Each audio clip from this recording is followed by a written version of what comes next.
تو شیطان ہمارا لائسنس یافتہ دشمن ہے، اور کئی مرتبہ یہ کسی انسان کے اوپر اتنا زیادہ اثر انداز ہو جاتا ہے کہ وہ انسان شیطان کا ہی ایجنٹ بن جاتا ہے۔ جو کام شیطان بھی نہیں کر سکتا وہ انسان اس کا ایجنٹ بن کے کر لیتا ہے، کروا دیتا ہے دوسروں سے۔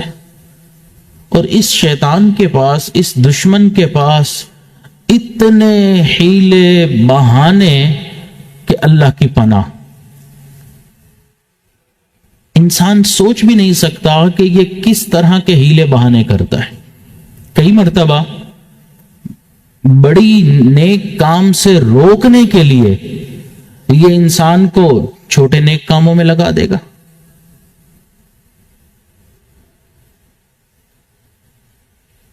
کئی مرتبہ ایسا ہوتا ہے کہ یہ دیکھتا ہے کہ ایک انسان ہے اور وہ انسان کنجوس، کم خرچ ہے، تو اس کو یہ نہیں کہے گا کہ تم اب زیادہ خرچ کرو، بلکہ اس کو کہے گا تم اب مزید کم خرچ کرو، پھر مزید کم، اتنا کم خرچ کروائے گا کہ اس کو کنجوس بنا دے گا۔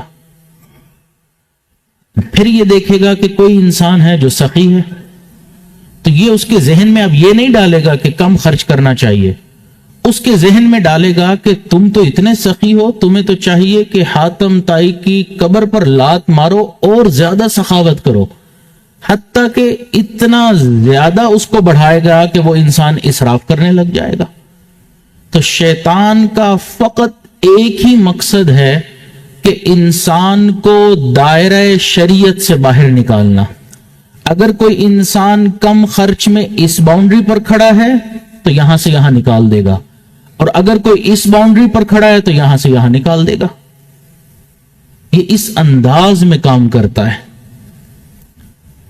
ایک شخص نے شیطان سے ملاقات کی اور کہنے لگا کہ تو بڑا ہمارا دشمن ہے اور بڑا ہی عجیب و غریب قسم کا ہے، ہر وقت ہمارے درمیان لڑائیاں ڈلواتا ہے، جھگڑے کرواتا ہے، ہم سے گناہ کرواتا ہے۔ تو اس نے کہا ایسی باتیں کیوں کرتے ہو؟ اس نے کہا حقیقت یہی ہے، تم دنگے کروا رہے ہو، فساد کروا رہے ہو، انسانوں کو مروا رہے ہو، قتل و غارت ہو رہی ہے، ان سب کے پیچھے تم ہی تو ہو۔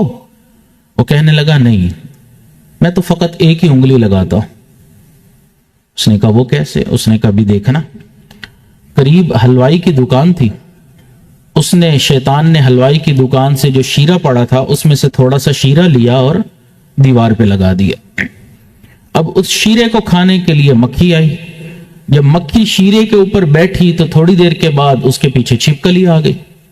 جب چھپکلی آئی تو ایک بندے نے دیکھا کہ چھپکلی، تو اس نے جوتا مارا۔ اب وہ جوتا اس کو لگنے کے بجائے حلوائی کی دکان پر رکھی ہوئی مٹھائی کے اندر جا گرا۔ تو حلوائی نے کہا تم نے تو میرے کام خراب کر دیا، میری ساری مٹھائی خراب کر دی۔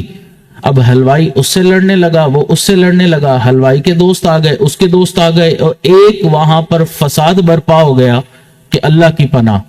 اور شیطان پیچھے کھڑا ہو کے کہنے لگا دیکھا میں نے تھوڑی لڑائی کروائی ہے، میں نے تو ایک ہی انگلی لگائی تھی، باقی یہ خود ہی کام کرتے رہتے ہیں۔ تو یہ اس طرح کا دشمن ہے کہ فقط کئی مرتبہ ایک انگلی لگاتا ہے، کسی انسان سے ایک ہی جملہ بلوا دیتا ہے اور آگے پھر لڑائیاں خود بخود ہو جاتی ہیں۔